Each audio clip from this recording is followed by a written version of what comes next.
informer, c'est notre devoir. Congo Cool TV.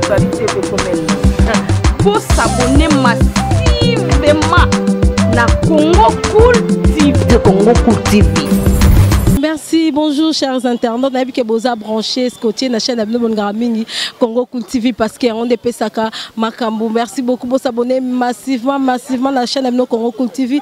J'ai dit merci beaucoup à mon équipe technique aux Arabans partout. On va comprendre. Merci na Metiti Malé caméraman le plus élégant. J'ai dit merci aussi à notre coordonnatrice Lisa la merveille, Lisa la paradis. Bah gros bisous na merci à notre boss Babi Papi des Siennes Ricardo na Londres. Merci des gros bisous à sa femme aussi, Mima Tondo. J'ai dit de gros bisous. Nabaton Sobazo Landa Biso. Et on a un concept mingi à la découverte. Et puis Sambongo Nanga Yasmi la patronat.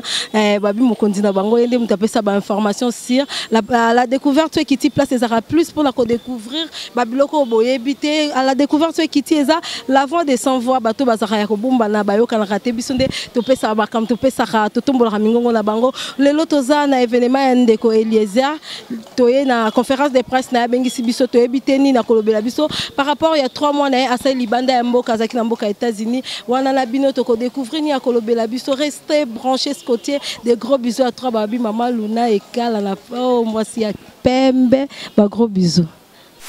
Congo Cool TV, la meilleure chaîne web.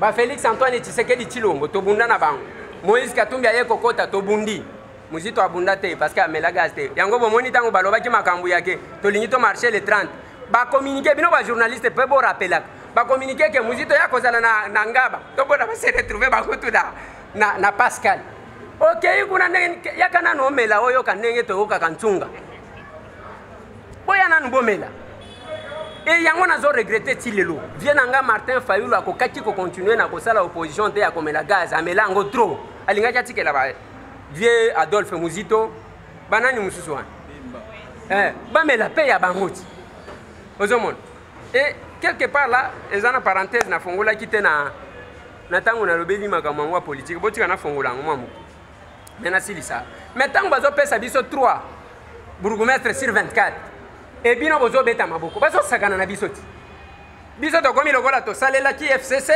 oya sepeli na ngwa kabeli biso mwa muke donc et lobby boko wanga na bao bazo saboter bino bao bazo lo bakeba kabela kibino parce que vous ne revendiquez vous vous réjouissez pour des miettes et c'est insupportable. Donc makambu ya nomination ezamabe na mongala pas nommé maire de la ville nommé par ordonnance présidentielle balongoli est pas gouverneur.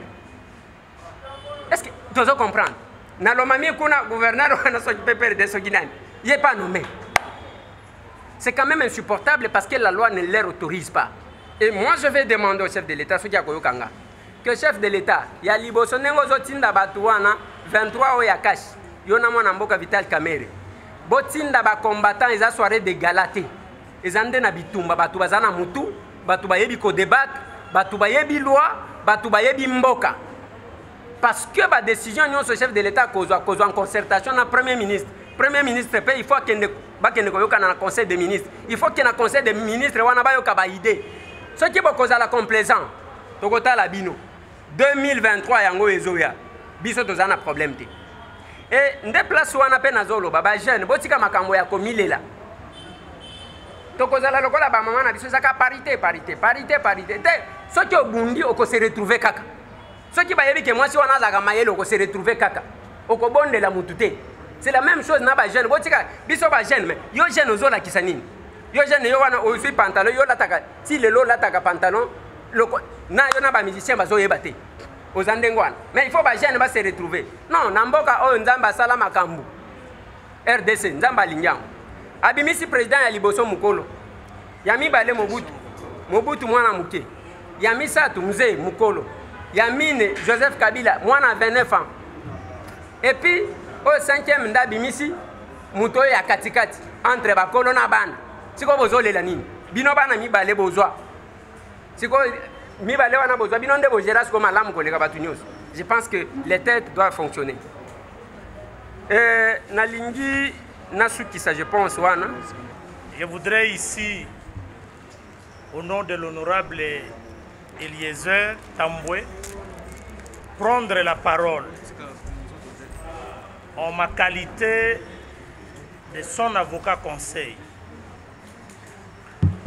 Au vu de toutes les gesticulations oratoires, rumeurs répandues au travers de la ville de Kinshasa et même de la République démocratique du Congo sur la situation de la santé de mon client,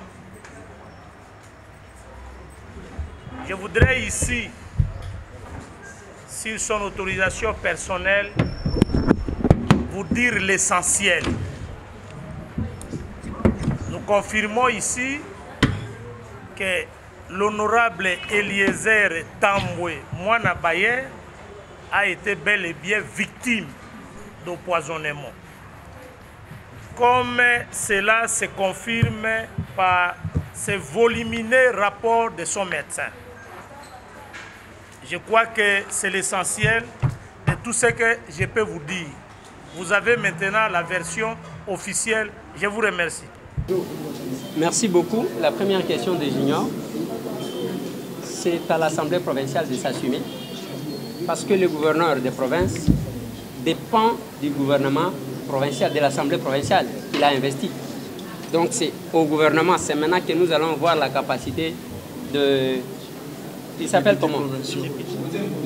Godin Poui. Ouais. Et l'Assemblée provinciale dont tu diriges. Deuxième question, la session a fixé 2 points à l'ordre du jour. Voilà. C'est Jojo qui a posé la question. Oui.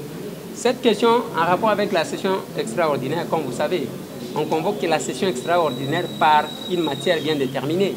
C'est-à-dire la matière bien déterminée, on doit valider les mandats. C'est ce que nous allons faire tantôt, cet après-midi dans la plénière, les mandats de nos collègues députés. Et ensuite, nous allons attendre le gouvernement. On va voir.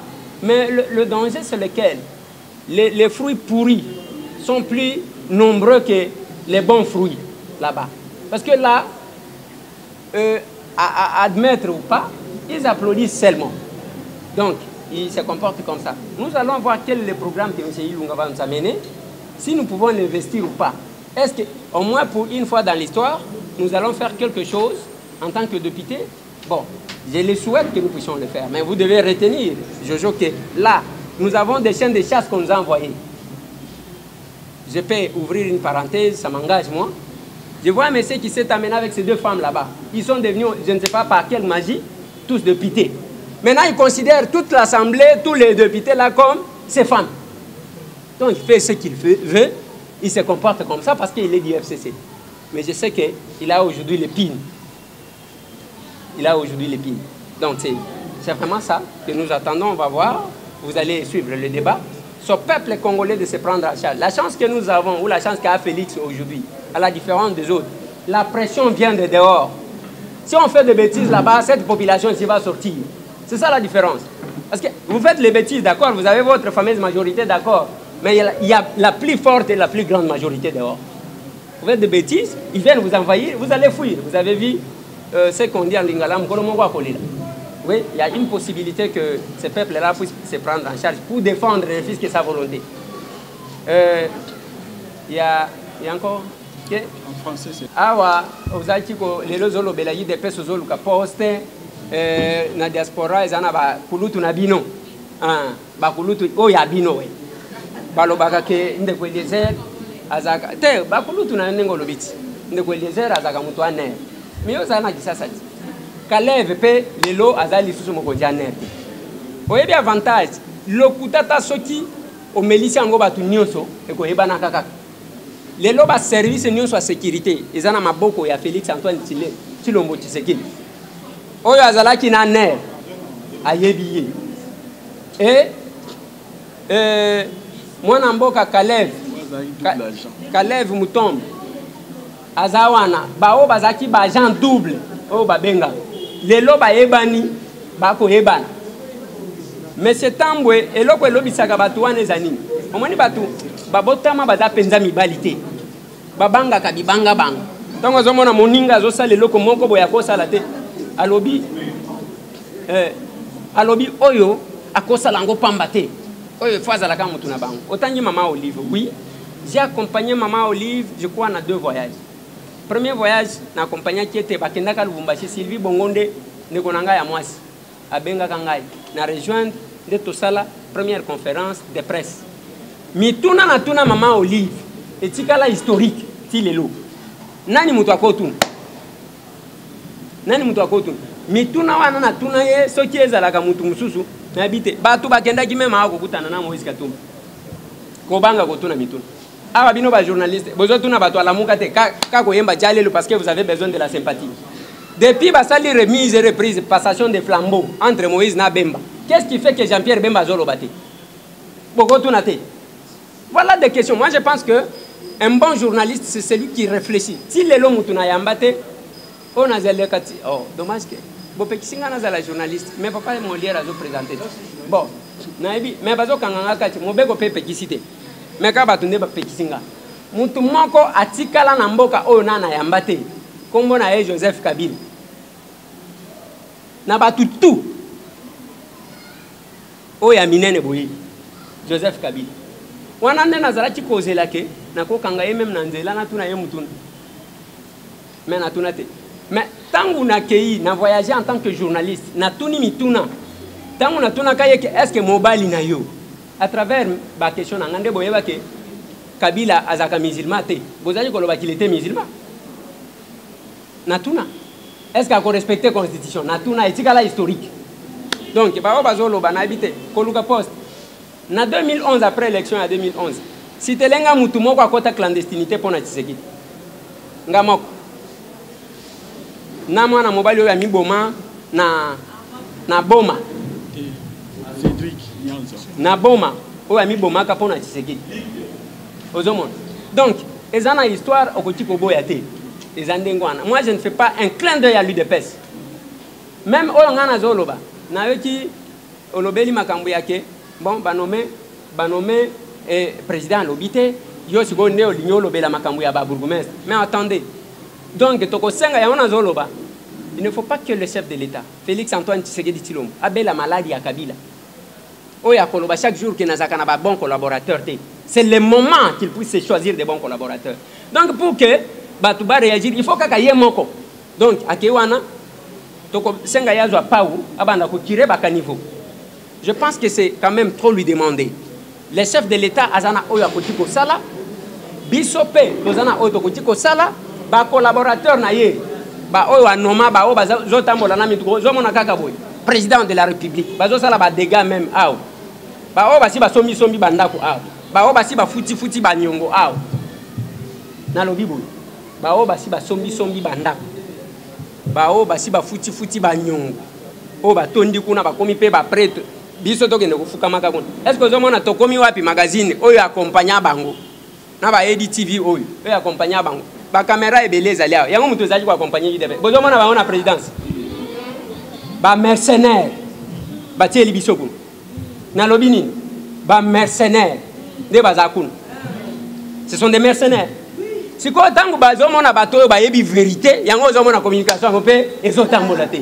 Et là je regrette quand j'apprends, si c'est vrai que le chef de l'État a joué l'issoussou ministère de la communication et médias peshango UNC ngai na kolela. Parce que communication il y a chef de l'État, c'est l'UNC azo chapeauté bien sûr. Presse présidentielle, celui de PES avec Abraham. Mais nous sommes mis et là. Pour preuve, le chef n'est pas sécurisé.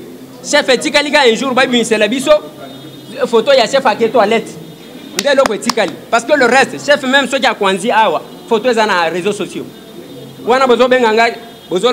Collaborateurs, on nous a infiltrés, on nous a lobaké, nous sommes infiltrés jusqu'au sommet de l'État. Donc, il va infiltrer Félix Antoine Tshisekedi Tshilombo. Parce que tout ce qu'il fait, c'est sur les réseaux sociaux. C'est ça la communication. Qui dit je sais n'a pas tort. Qui dit je ne sais pas n'a pas tort. À tort, qui dit je sais alors qu'il ne sait rien. Donc, vous devez savoir ça. Que on les a foutis, et ça yangoté. Tant qu'on a zolobela makamwa yu de pes, yo kende na limité, kende okutana na ba combattant, tout na bango monsieur tamboazanai. Donc, je ne fais pas un clin d'œil. Et puis, avant Kisasa, je suis Moutoyo à Kitaka 4 fois sur le terrain. Meilleur élu. Il y a circonscription la plus difficile, il y a le coup. oyo bato ebele bakima. Parce que oui, encore qu'il y ait des mais le Congo c'est compliqué. Les meilleurs élus. Donc c'est pour vous dire que Nazolo Bango pona koluka poste, mais j'ai intérêt de défendre pas Sinabiso parce que Batou Bamela lacrymogène. Combien de caméras que nous avons perdu? Batou combien Bakoufa ba famille ba victime combien awa? Parce que si la famille de Rossi Mukendi Bazolo, mais d'autres familles Bazolo bate cause à la peut-être Bafandi. Mais Batumba Batuna eu des personnes wana na siège. Toyo kaka soni. Mais quand on vous donne 3 postes sur 24, vous avez bêta maboko, ça me révolte ça. Et je ne peux pas accepter ça. Dans 23 postes, on va payer la faveur. Ils nous ont roulé. Les 4 ministères, il ne fallait pas qu'on négocie ça. Ça m'engage, moi, M. Tambou. On ne doit pas nommer quelqu'un pour nous à l'État sans procéder par l'enquête de loyauté. Il faut voir que Moutongo a outi wapi, à se comporter comme Nengenini, à se la Nengenini. Yoko Zoka Wayambarbo, Yango Moniba, Tozawa ministre Moko sous l'impulsion, non? Oui, Wanabino Maman Bolinga. Sous l'impulsion. Parce qu'on n'a pas mené l'enquête de loyauté sur les individus. Et Moutubako Bandakoyi Bakaka, Ndengo Anate Okozo Kaka Moutuboé, Lobby a commis ce qui n'est. Donc, si nous avons besoin du changement, que les chefs nous aident à envoyer les personnes capables, pas les opportunistes et les lobalati et l'Ungatisegi. À l'Assemblée nationale, Botuna Bango, Namoni Basali Mouniere Moko, Mouniere est assigné, Moutunion soit Yebi Batubazaji Goboyang, les assigné à UDPS, les assigné à Tshisekedi. Pour la campagne, Basali si Mouniere Moko a commis, Tike gagnant, Mabunda ou bien Mabunda? Ah, Mabunda Kabund, c'est ça. À se dépasser. Est-ce que Makambu Misusu, aux autres côté il y a FCC, Balobi Bakaboli, mais Batikeli Joseph Kabila. Oui, c'est là, c'est important. Qui va toi FCC Balobi que en dépit il y a une sur Bazana Bango, 4 ministères, Batikeli Joseph Kabila Tchabatunaye. Est-ce que côté il y a Nani, il y a chef de l'État Bozoyokan? Calcule les la bino basi bakaboli nyonso. Donc le chef de l'État, dans sa propre discrétion, à cause de la peine à quota na yété. C'est quand même déplorable. Si on est collaborateur du chef, mais on ne veut pas que les chefs soient quand même libres pour l'igner besoin en otage. C'est pas bon. Le chef de l'État, dans la campagne électorale, Makambouya Ebola, il est d'abord à l'Obaka Makambouya qui à Kocha Kijekun. Moi, je ne peux pas répondre à cette question. Pourquoi je ne peux pas répondre? C'est une promesse à Salela Kabandekoya Est.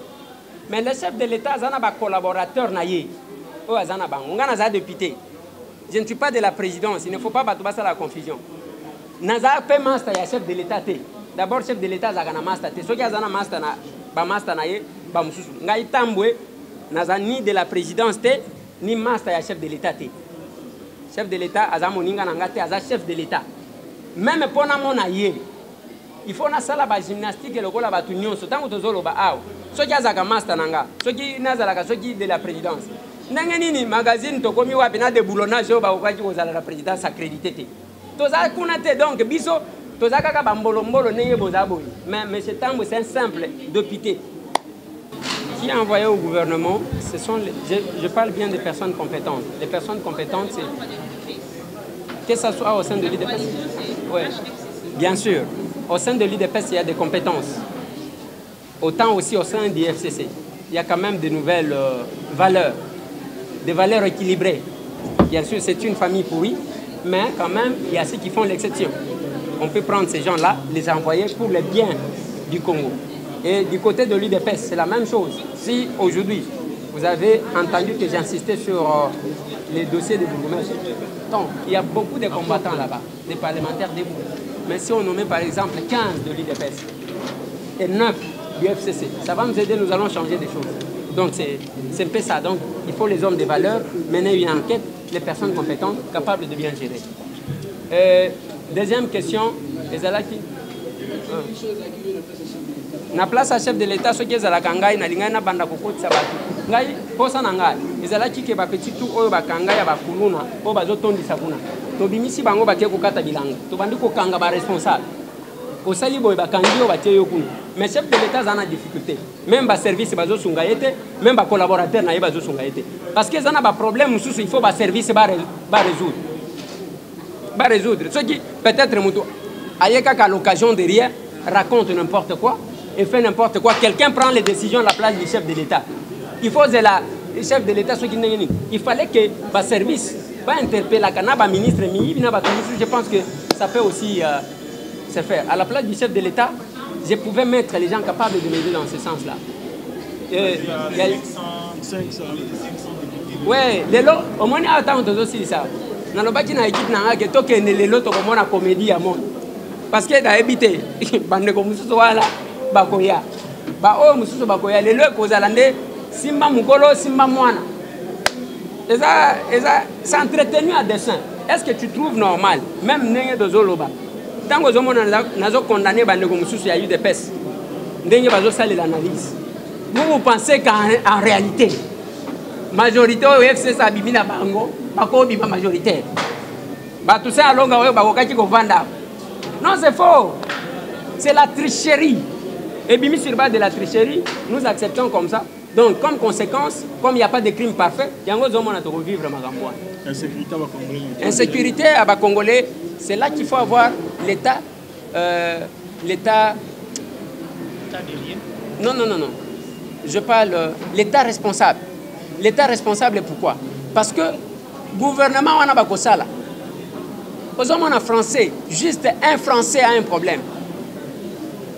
Comment même le chef de l'État à côté les États-Unis la même chose. Mais biso, batuna biso, compte tenu de la situation, on laisse passer comme ça. Il faut ceux qui passent les logos en boka mokobo. On interpelle l'ambassadeur. Ceux qui solution zate, allez toki. Ngan mutuna zoloba aw. Tu sais combien de personnes nasi na Longoli na Koweït? Ba fille oyo bazoya bazoko sabango misale zana Koweït bakobanda kufuta bino ba $800 bazomema bango. Bazoko miseka bango esclave sexuel. Je pouvais, si je me rappelais de ça, je pouvais vous amener ba fille ngai na zongi si ba uti Koweït par mes propres efforts. Bazali aw. Donc, nous attendons le gouvernement qui est quand même un ministre capable il y a qu'à réagir. Il ne faut pas que le chef de l'État kaga yemo kwa salak. Ceux qui basali ba bengi si ambassadeur, bantendre ba pesi avertissement. Au besoin ba tinde avion et que kozwa ba congolais au bazakuna ba yena bango na mboka na ba. Oui. Congo TV, la meilleure chaîne web. C'était votre émission à la découverte et pesamaki bongo nangai humble servante nabino bouti comme on a ni ndenge zalaki bomoni ndeko Eliezer ameka un peu ko fongola longue et à large absence na ya mboka ezaki suite ya empoisonnement pe alobeli mingi ba antivaleur ba bi politique ezotembo malamu te bino moko bouti kolanda ndenge alobi en tout cas na lingite na sala commentaire là-dessus parce que absence na ye ameka un peu ko lobela biso bon s'abonner massivement la chaîne Nabino Congo Cool TV et ko sa biso ba vrai bien merci beaucoup.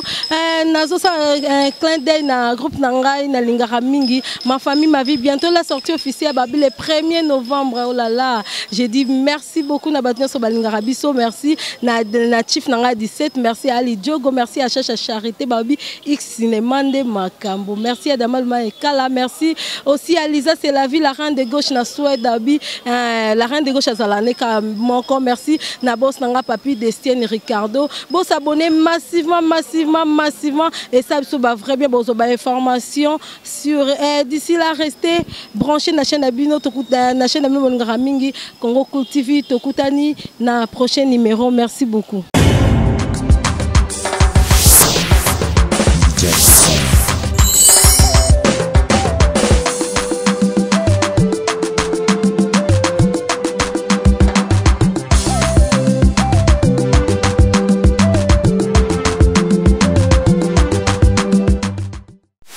Congo Cool TV, la meilleure chaîne web.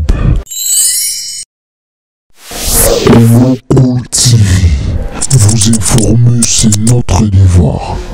Congo Cool TV, faut s'abonner massivement na Congo Cool TV.